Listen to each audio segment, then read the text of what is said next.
الحمد لله رب العالمين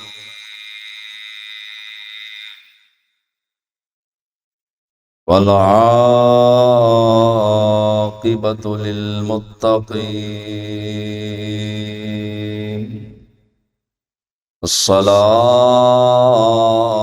والسلام على سيد الأنبياء والمرسلين أما بعد فأعوذ بالله من الشيطان الرجيم بسم الله الرحمن الرحيم تبت يدا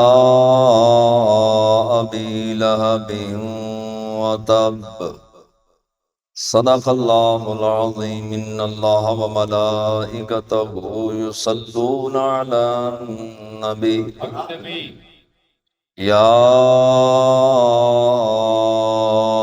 أيها الذين آمنوا صلوا عليه وسلموا تسليما بابا سے بلند روشنی پڑھیے الصلاۃ والسلام علیک یا رسول اللہ وعلی آلک وصحابک یا حبیب اللہ الصلاۃ والسلام علیک یا نبی اللہ وعلی آلک وصحابک یا نور اللہ۔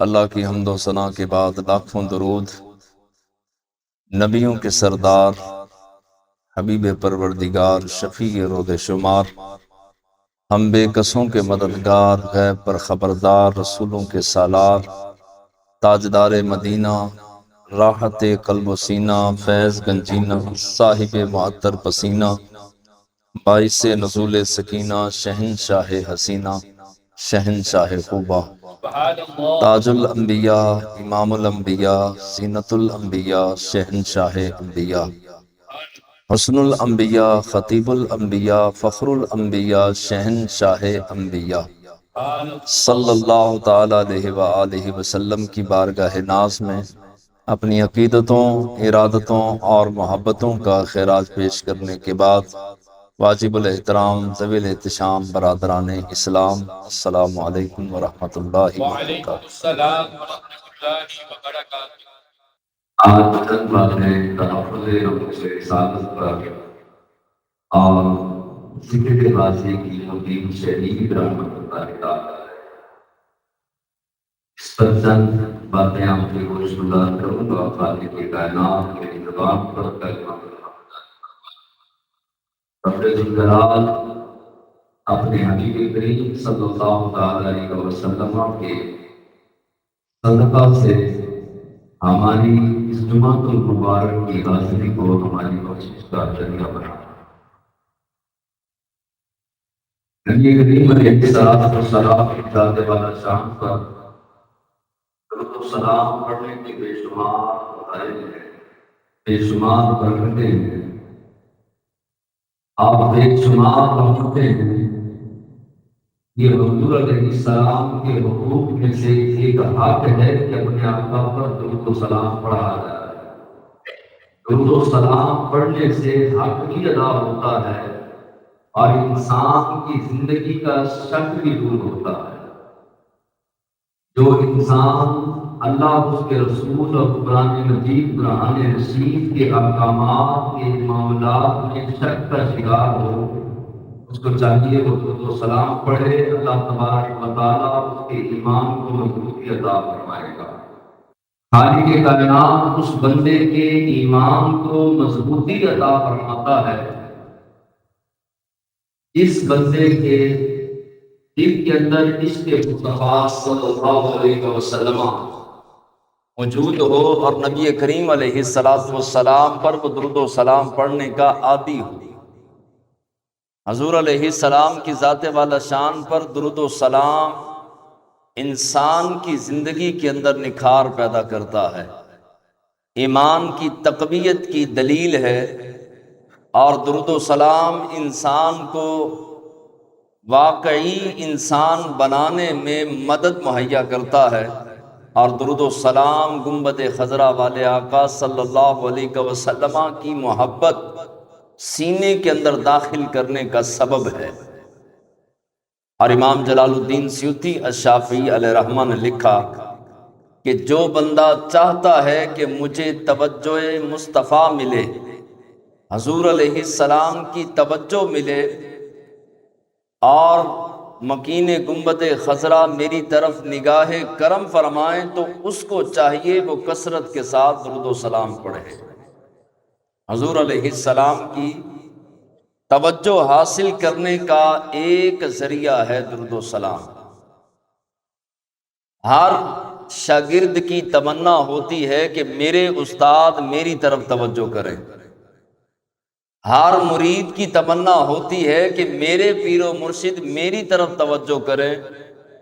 اولاد میں سے ہر بچے کی خواہش ہوتی ہے کہ میرا باپ میری ماں میری طرف توجہ کریں، اور ہر امتی کی یہ خواہش ہے کہ میرے آقا مولا صلی اللہ علیہ وسلم میری طرف توجہ فرمائیں۔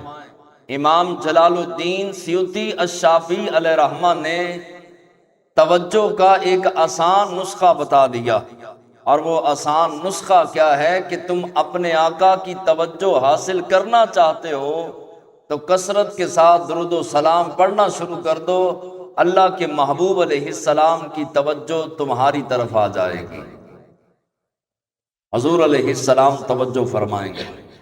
بلکہ امام نے اس سے اگلی بات لکھی، فرمایا کہ خالی توجہ مصطفیٰ جان رحمت صلی اللہ علیہ وسلم ہی کی نہیں ملے گی، بلکہ اللہ کی رحمتیں بھی تم پر توجہ کرنا شروع ہو جائیں گی اگر درود و سلام پڑھو۔ حافظہ مضبوط ہوتا ہے، نظر تیز ہوتی ہے، معدے کی بیماریاں دور ہوتی ہیں درود و سلام پڑھنے سے، مشکلات آسان ہوتی ہیں، موت کے وقت کلمہ یاد آئے گا، اور قبر پر رحمتوں کا نزول ہوگا، قیامت والے دن حضور کی شفاعت نصیب ہوگی جو بندہ درود و سلام کا عادی ہے۔ بآواز بلند مل کے درود شریف پڑھیے، صلاۃ والسلام ہونے کا یار۔ آواز کلیئر نہیں آ رہی، آواز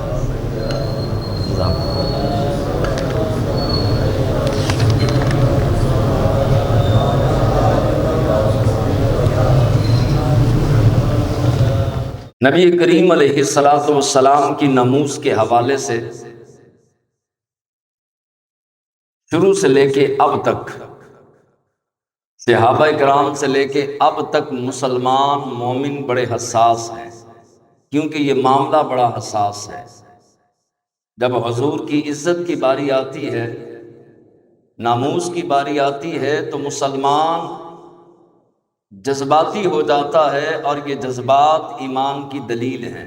اللہ قرآن میں فرماتا ہے، یا ایھا الذین آمنوا، اے ایمان والو، لا تقولوا، یہ نہیں کہنا، کیا راعنا، اس کا شان نزول پہلے سنیں پھر بات سمجھ آئے گی۔ راعنا کا معنی ہوتا ہے ہماری طرف توجہ کریں۔ نبی کریم علیہ السلام کے صحابہ حضور کے غلام راعنا عرض کرتے، یا رسول اللہ ہمارے لیے رعایت فرمائیں، ہمیں بات دوبارہ ارشاد فرما دیں۔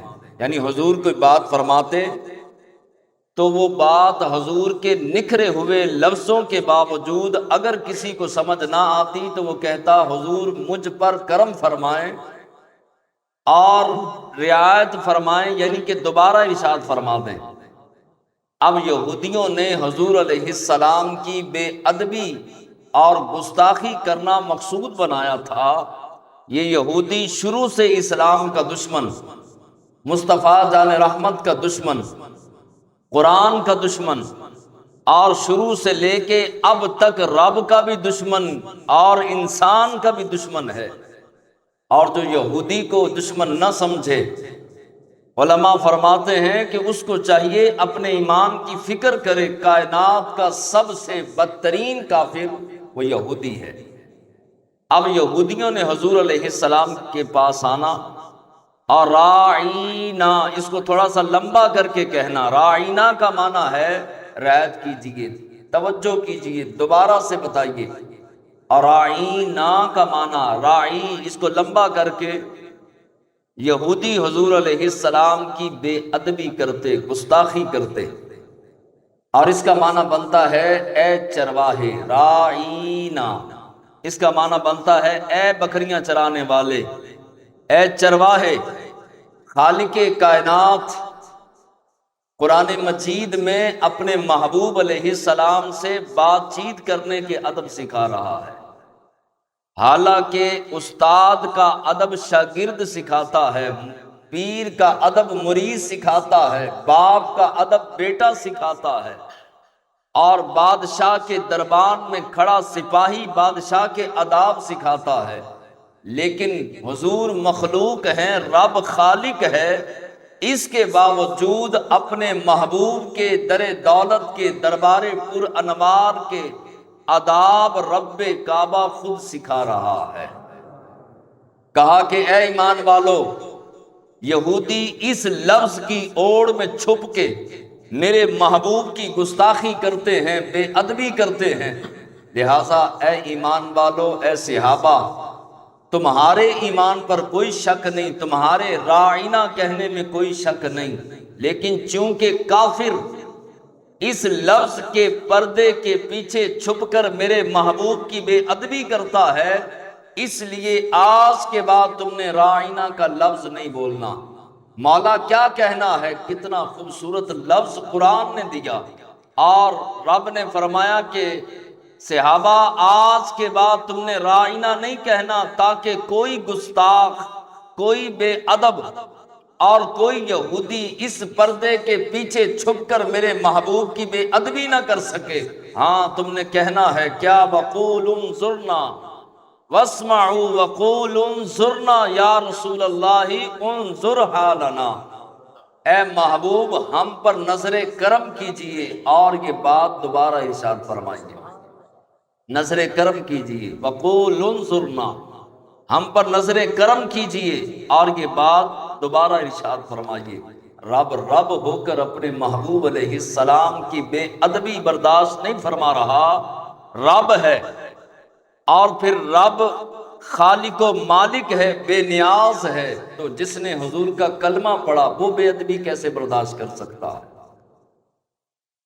اللہ تبارک و تعالیٰ نے آداب سکھائے اپنے محبوب کی مجلس کے، فرمایا کہ جب آؤ تو دروازہ ایسے نہیں بجانا، بلکہ یہ جو تمہارے ناخن ہیں ان ناخنوں سے میرے محبوب کے در دولت کا دروازہ کھٹکھٹانا ہے، ایسے دروازہ نہیں بجانا۔ میرے محبوب تشریف فرما ہوں، جلوہ فرما ہوں تو بلند آواز سے بات کرنا تو درکنار۔ میرے محبوب کی بارگاہ وہ بارگاہ ہے کہ جہاں اونچی سانس لینا بھی بے ادبی ہے، اپنی سانسوں کے شور کو بھی دبا کے آنا، اپنی نگاہوں کو نیچا رکھنا۔ میرے محبوب علیہ السلام جب فرمائیں آ جاؤ تو آ جانا، جب فرمائیں چلے جاؤ تو چلے جانا۔ میرے محبوب کی بارگاہ میں بلند آواز سے بات نہیں کرنی، آواز کی پستی رکھنا۔ رب ہو کر اپنے محبوب کا ادب سکھا رہا ہے۔ پھر صحابہ کرام نے اور اولیاء کاملین نے ادب کر کے بتایا۔ اعلیٰ حضرت امام احمد رضا خان فاضل بریلوی رحمت اللہ تعالی علیہ، آپ سے کسی نے آ کے کہا کہ حضور غصہ حرام ہے، آپ نے فرمایا تجھے کس بے وقوف نے کہا کہ غصہ حرام ہے؟ غصہ تو ثواب ہے۔ وہ کہنے لگا حضور کب؟ فرمایا جب اللہ کے لیے غصہ کیا جائے، اللہ کے رسول کے لیے کیا جائے، حضور کی عزت کے لیے، حضور کے احترام کے لیے، حضور کی ذات کے لیے غصہ کیا جائے تو وہ غصہ حرام نہیں ہوتا بلکہ غصہ ثواب بن جاتا ہے۔ ہاں اپنی ذات کے لیے غصہ کیا جائے، بلا وجہ غصہ کیا جائے اور اس پر ایکشن لیا جائے، کسی مسلمان کا دل دکھایا جائے تو یہ حرام ہے۔ مسلمان کا دل دکھانا حرام ہے، مگر غصہ حرام نہیں اگر اللہ کے لیے کیا جائے۔ اللہ کے رسول کے لیے غصہ کیا جائے تو حرام نہیں، ثواب ہے، اور جس بندے کو اللہ اور اس کے رسول کے لیے غصہ نہ آئے تو سمجھ لیجئے اس کی ایمان کی غیرت مر چکی ہے، ایمان کی غیرت خالی ہو چکی ہے اگر اللہ اور اس کے رسول کے لیے غصہ نہ آئے۔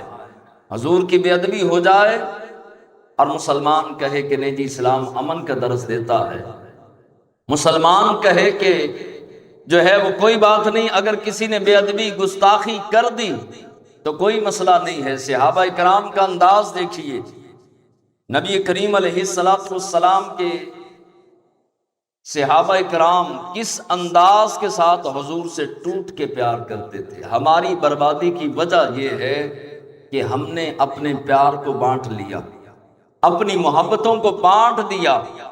کسی نے محبت دولت سے کر لی، کسی نے عورت سے کر لی، کسی نے شہرت سے کر لی، کسی نے مال سے کر لی، کسی نے دکانوں سے کر لی، کسی نے مکانوں سے کر لی، کسی نے یہ کائنات کی چمک کے ساتھ اپنے دل کو جوڑ لیا۔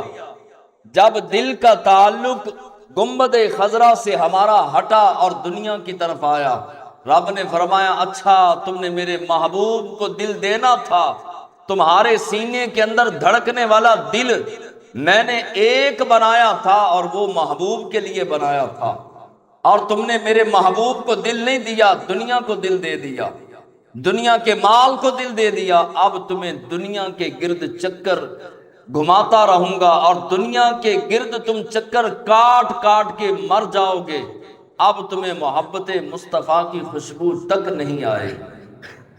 ہماری بربادی کی وجہ یہ ہے، ہمارے دلوں سے حضور کا پیار جو صحابہ میں تھا اس انداز میں ہمارے دلوں میں پیار نہ رہا، اس کے مصطفیٰ کی بہار نہ رہی، حضور کی محبت کی خوشبو ہمارے سینوں سے کم ہو گئی۔ ہمارے بزرگوں نے کس انداز کے ساتھ جو ہے وہ پیار کیا۔ حضور بنو قریظہ یہودیوں کا ایک قبیلہ تھا، وہاں تشریف لے کر گئے دو قبیلوں کی صلح کروانے کے لیے، دو قبیلوں کی صلح کروانی تھی، اور وہاں پر رئیس المنافقین عبداللہ بن ابی کھڑا تھا، اور ادھر حضرت عبداللہ بن رواحہ رضی اللہ تعالی عنہ حضور کی سواری باندھ رہے تھے، اور حضور علیہ السلام کی سواری نے پیشاب کر دیا۔ جب پیشاب کیا تو رئیس المنافقین عبداللہ بن ابی کہنے لگا کہ اس نے ناک پہ ہاتھ رکھا اور ناک پہ ہاتھ رکھ کے کہنے لگا نعوذ باللہ کتنی بدبو ہے اس کے پیشاب کی۔ حضرت عبداللہ بن رواحہ نے چاہو جلال کے ساتھ اس کا گریبان پکڑا، اٹھا کے زمین پر پٹک کر سینے پر بیٹھ گئے اور تلوار گردن پہ رکھ کے فرمایا تو نے میرے محبوب کی سواری کے پیشاب کی بے ادبی کی، تو خوشبوئیں لگا کر بھی آ جائے تو میرے آقا مولا صلی اللہ علیہ وسلم کے سواری کے پیشاب کے برابر بھی نہیں ہے، توبہ کر ورنہ سر کاٹ کے رکھ دوں گا۔ اب جو ہے وہ سواری کی بے ادبی نہیں کی، حضور کی بے ادبی نہیں کی۔ حضور جس سواری پر بیٹھتے ہیں اس سواری کی بھی بے ادبی نہیں کی، بلکہ اس سواری کے پیشاب کی بے ادبی کی تو صحابی کو وہ بھی برداشت نہ ہوا، اور تلوار گردن پہ رکھ کے کہا اگر توبہ نہیں کرے گا تو تیری گردن کاٹ کے رکھ دی جائے گی۔ قیامت تک آنے والی امت کو پیغام دیا حضرت عبداللہ بن رواحہ نے کہ ہم تو سواریوں کے پیشاب کی بے ادبی بھی برداشت نہ کر سکے، اور تم ڈائریکٹ حضور علیہ السلام کی بے ادبی برداشت کرو تو سمجھ لینا تمہارے سینے کے اندر ایمان کی دولت ہی نہیں ہے۔ نبی کریم علیہ السلام کے صحابی اور سب سے نرم طبیعت، پورے مدینے میں پورے مکے میں سب سے زیادہ نرم طبیعت والے کون تھے؟ ہاتھ کھڑا کر کے بتائیں جی۔ سب سے زیادہ نرم طبیعت کی، جن کو غصہ بہت کم آتا، جی سبحان اللہ، حضرت ابو بکر صدیق رضی اللہ تعالیٰ عنہ، سب سے زیادہ نرم طبیعت اور سب سے بڑے حوصلے والے، حضور کے بعد سب سے بڑے دل والے، صدیق اکبر رضی اللہ تعالیٰ عنہ کے والد ابو قحافہ، انہوں نے حضور علیہ السلام کی بے ادبی کر دی۔ ابھی وہ ایمان نہیں لائے تھے، بے ادبی کر دی، اور صدیق اکبر رضی اللہ تعالی عنہ نے باپ کے چہرے پہ تمانچہ مارا اور کہا کہ سارے رشتے بعد میں، پہلا رشتہ رسول اللہ کا ہے۔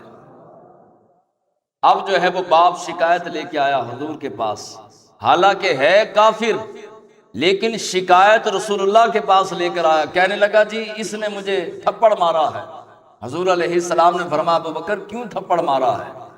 عرض کیا بندہ نواز اس لیے مارا ہے کہ میرے پاس تلوار نہیں تھی، اگر تلوار ہوتی تو میں اللہ کی عزت کی قسم تھپڑ نہ مارتا، اس کی گردن اڑا دیتا۔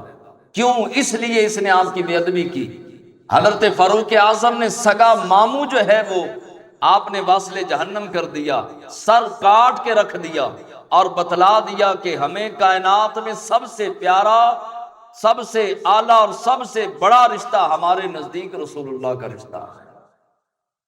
صحابہ کرام نے ہمیں نبی کریم علیہ السلام سے محبت کرنا سکھا دیا، اور پھر یہ صدیاں بیتی رہیں، کبھی عامر چیمہ آئے، کبھی غازی علم الدین آئے، کبھی ممتاز قادری آئے، اور مائیں غازی جنم دیتی رہیں، اور غازی آ کر حضور علیہ السلام کی عزت پر پہرا دیتے رہے۔ وہ غازی علم الدین بھی آئے جو انہی گلیوں میں کھیلا کرتے تھے، اندرون شہر کے اندر رہا کرتے تھے، سریاں والا بازار، اور 17، 18 یا 19 سال کی عمر ہے۔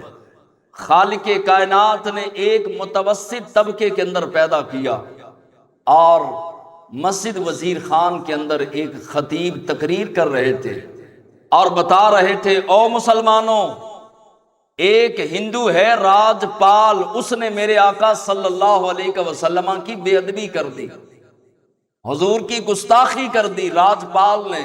اس نے ایک کتاب لکھی، اس کتاب کا نام مجھے تو پتا ہے پر اتنی بے ادبی والی کتاب ہے میں بتا نہیں سکتا، اس کا نام تک نہیں بتا سکتا، اور اس کے اندر کیا لکھا ہوگا۔ جو راجپال نے حضور کے خلاف کتاب لکھی اتنی بے ادبی والی، اب راجپال نے کتاب لکھ دی، علماء نے احتجاج کیا، مسلمانوں نے احتجاج کیا، گلیوں میں، بازاروں میں، سڑکوں میں، انگریز کی حکومت ہے، اور انگریز ہی کے جو ہے وہ کہنے پر، گورے کے کہنے پر، اس راجپال نے کتاب رسول اللہ کی بے ادبی میں لکھ دی۔ مسلمانوں نے احتجاج شروع کر دیے، وزیر خان مسجد کے اندر ایک خطیب کھڑے ہو کر تقریر کر رہے تھے، کہا کہ مسلمانوں اٹھو، اور ہم نے بدلہ لینا ہے ہندوؤں سے، راجپال سے، اس نے میرے آقا صلی اللہ علیہ وسلم کی گستاخی کر دی۔ اب غازی علم الدین پاس سے گزر رہا تھا، نہ چہرے پر داڑھی ہے، نہ کوئی تہجد گزار ہے، نہ مولوی ہے، نہ خطیب ہے، نہ امام ہے، عام سا لڑکا تھڑوں پہ بیٹھنے والا، بس جسے خالق کائنات چن لے۔ اب غازی علم الدین نے یہ بات اس کے کانوں میں پڑی، ساری رات نیند نہ آئی، ساری رات بے چین رہے، بے قرار رہے۔ محمد یوسف نے کتاب لکھی غازی علم الدین کے نام پر، آج بھی وہ کتاب لائبریریوں کی زینت ہے۔ اس میں لکھتے ہیں کہ غازی علم الدین شہید ساری رات کروٹیں بدلتے رہے، کبھی دائیں دیکھتے، کبھی بائیں، اور کبھی اپنا گریبان پکڑتے اور پکڑ کے کہتے او علم الدین تو زندہ ہے، ابھی تو مرا نہیں، اور حضور کا گستاخ بھی زندہ ہے، یہ کیسے ہو سکتا ہے؟ یا تو زندہ رہے یا گستاخ زندہ رہے، اگر گستاخ نے زندہ رہنا ہے تو تیرا زندہ رہنے کا کوئی حق نہیں، اور اگر تو نے زندہ رہنا ہے تو گستاخ کے زندہ رہنے کا کوئی حق نہیں، لہٰذا یا تو زندہ رہ یا وہ گستاخ زندہ رہے۔ غازی علم الدین صبح اٹھے، لوہاری گیٹ کے اندر آئیں تو وہاں دروازے کے اندر آ کے تو چوک آتا ہے، اس چوک سے آپ نے چھرا خریدا، ماں سے جیب خرچی لی، وہاں سے آج بھی وہ دکان غالباً موجود ہے چھریوں والی، وہاں سے چھرا خریدا، اور خرید کر کے غازی علم الدین شہید علیہ رحمہ انارکلی پہنچے۔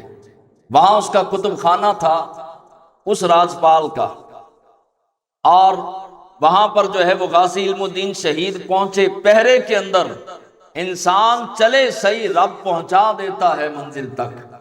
پہنچنا کمال جو ہے وہ نہیں ہوتا، چلنا کمال ہوتا ہے، پہنچانا رب کا کام ہوتا ہے۔ غازی علم الدین انارکلی پہنچے، پہرا لگا ہوا ہے، سیکورٹی کھڑی ہے، اس کے باوجود غازی علم الدین شہید اندر پہنچ گئے، اس کے پاس پہنچے، سامنے کرسی پر راجپال بیٹھا ہے، چھرا پاس ہے، اور غازی علم الدین شہید علیہ رحمہ آپ فرمانے لگے میں نے تجھ سے سیپریٹ بات کرنی ہے۔ اس کے پاس ایک یا دو بندے کھڑے تھے، اس نے بھیج دیا۔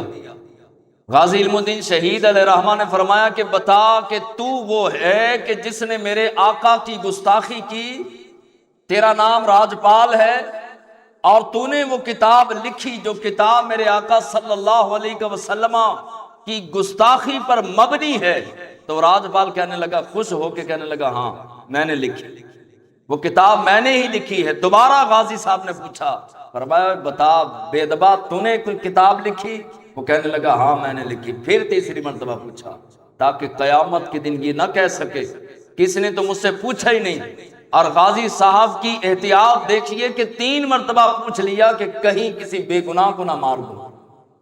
غازی علم الدین نے چھرا نکالا، کہا تجھے نہیں پتا حضور کے غلام زندہ ہیں، حضور کا کلمہ پڑھنے والے اس دھرتی پر قائم ہیں، صحابہ کرام کی سنت پر جو صحابہ اپنے باپ کا گلا کاٹ دیتے تھے تجھے چھوڑنا تھا؟ حضور کے غلاموں نے جو غلام اپنی سگی بہن کو قتل کر دیتے گستاخی کرنے پر، بے ادبی کرنے پر، تو مسلمانوں نے تجھے چھوڑنا تھا؟ رسول اللہ نے اپنا شیر بھیج دیا ہے۔ آپ نے چھرا نکالا، وار کیے، وصل جہنم کیا، تھوڑا سا باہر نکلے، دل کے اندر خیال آیا کہ کہیں بچ نہ گیا ہو، دوبارہ تشریف لائے، دوبارہ دیکھا مر چکا تھا۔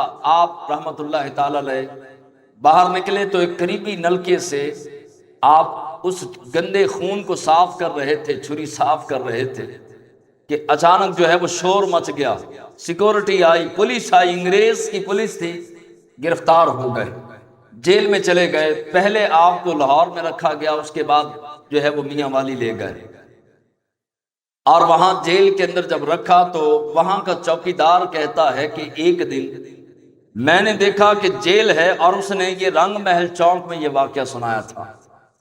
اسی چوکیدار نے جو اس وقت پہرے دار تھا، جیل کے اندر پہرے دار تھا، وہ کہنے لگا میں نے اچانک لالٹین جلا کے رات کے پچھلے پہر جیل کے اندر دیکھا تو جیل کے اندر کوئی بھی نہیں تھا۔ میں پریشان ہوا، میں نے جلدی سے تالا کھولا، تالا کھول کے دیکھا نہ کوئی سوراخ، نہ کوئی کھڑکی، نہ کوئی بھاگنے کی جگہ، باہر میں بیٹھا ہوں، سلاخیں لگی ہیں، دروازہ بند ہے، تالے لگے ہیں، علم الدین کہاں گیا؟ کہنے لگا میں پریشان ہوا، الارم بج گئے، دوڑیں لگ گئی، پریشان کہ انگریز تو کھال ادھیڑ دے گا۔ علم الدین نے تو انگریز کے جو ہے وہ باپ کو قتل کیا، راجپال کو قتل کیا، اب کیا بنے گا؟ وہ کہنے لگے ہم دوڑ بھاگ رہے تھے کہ اچانک میں نے دوبارہ سے لالٹن جلا کر کے جو ہے وہ دیکھا تو جیل کے اندر علم الدین مصلی پر بیٹھ کے درود و سلام پڑھ رہا تھا۔ میں حیران ہوا، پریشان ہوا، میں نے کہا علم الدین تھوڑی دیر پہلے میں نے دیکھا تھا تو جیل کے اندر نہیں تھا، اب میں نے دیکھا تو جیل کے اندر ہے، بتا کہاں گیا تھا؟ آپ نے علم الدین علیہ رحمہ نے آپ نے فرمایا میاں میں نے کہاں جانا ہے، چابی تیرے پاس، تالا لگا ہوا، دروازہ بند، نہ پیچھے کوئی راستہ، نہ کوئی کھڑکی، نہ کوئی دروازہ، تو میں نے کہاں جانا ہے؟ اب جو ہے وہ چوکیدار جو تھا جیل کا پہرے دار وہ کہنے لگا نہیں نہیں، جس نبی کے لیے تو نے راجپال کو قتل کیا ہے اسی نبی کا واسطہ، سچی سچی بتا کہاں گیا تھا؟ علم الدین کی آنکھوں میں آنسو آئے، اور حضرت غازی علم الدین رو کر فرمانے لگے کبھی نہ بتاتا اگر تو میرے نبی کا واسطہ نہ دیتا۔ ہاں سن، مجھے لینے کے لیے حیدر کرار شیر خدا علی المرتضی رضی اللہ تعالی عنہ تشریف لائے، اور آ کر کے فرمایا علم الدین تو نے ہمارے آقا مولا کی عزت پر پہرا دیا ہے، چل میں تجھے لینے آیا ہوں، تجھے کچہری مصطفیٰ میں طلب کیا گیا، تجھے حضور نے طلب کیا ہے۔ مجھے حیدر کرار لے کر گئے، میں نے حضور علیہ السلام کی بارگاہ میں حاضری دی۔ غازی علم الدین شہید علیہ رحمہ کہنے لگے کہ حضور نے فرمایا علم الدین یہ سارا مدینہ تیرے سامنے ہے، اگر اس والے ہی عمل کیا کرتے ہیں، عقل مند ہمیشہ عمرے والا کرتے ہیں، عشق دے چلے نمبر لے گئے تے عقل منداں ایویں ہی عمرہ گالیاں۔ آپ جب بے ہوش ہوئے، ہوش میں آئے تو کہا شاہ جی کیا معاملہ ہوا، کیا وجہ بنی؟ آپ مصلی پہ کھڑے ہوئے، جنازہ پڑھانے لگے، بے ہوش ہو گئے۔ آپ نے فرمایا ساری زندگی حدیث پڑھاتا رہا سید دیدار علی شاہ صاحب، ساری زندگی رسول اللہ کے تذکرے کرتا رہا، ساری زندگی مدینے کی طرف منہ کر کے روتا رہا، نعتیں لکھتا رہا، پڑھتا رہا، کبھی حضور نے کرم نہیں فرمایا۔ آج بنفس نفیس تشریف لے آئے، آج حضور خود تشریف لے آئے، اس لیے بے ہوش ہوا۔ اور پیر سید جماعت علی شاہ صاحب علیہ رحمہ، جو صاحب کرامت ولیوں میں سے ایک ولی، صاحب نظر، صاحب کرامت، صاحب کمال ولی اور مفسر قرآن ولی، شیخ الحدیث ولی، اتنے بڑے ولی جب ہزاروں مریدوں کے ساتھ سمن آباد پہنچے، لاہور میں آئے، سمن آباد پہنچے، جنازے میں شرکت کرنے لگے تو فرمایا کفن پیچھے کرو۔ لوگوں نے چہرے کی طرف کفن پیچھے کیا، فرمایا نہیں نہیں، قدموں والی طرف سے کفن کو ہٹاؤ۔ بڈھے شاہ جی 70 سے 80 سال عمر، بعض علماء نے 90 سال بھی کہا، اتنے بوڑھے سید زادے آل نبی اولاد علی حضرت غازی علم الدین کے قدموں سے کفن ہٹایا گیا۔ بڈھے شاہ جی نے قدموں کے تلبوں پر بوسہ دیا، ہزاروں مریدوں کی چیخیں نکل گئیں، حضور آپ شیخ القرآن ہیں، شیخ الحدیث ہیں، اللہ کے ولی ہیں، آل رسول ہیں، اولاد علی ہیں، جگر گوشہ بطول ہیں، آپ ایک نوجوان کے قدم چوم رہے ہیں۔ فرمایا تمہیں نہیں پتا اس نوجوان نے میرے نانے کی عزت پہ پہرا دیا۔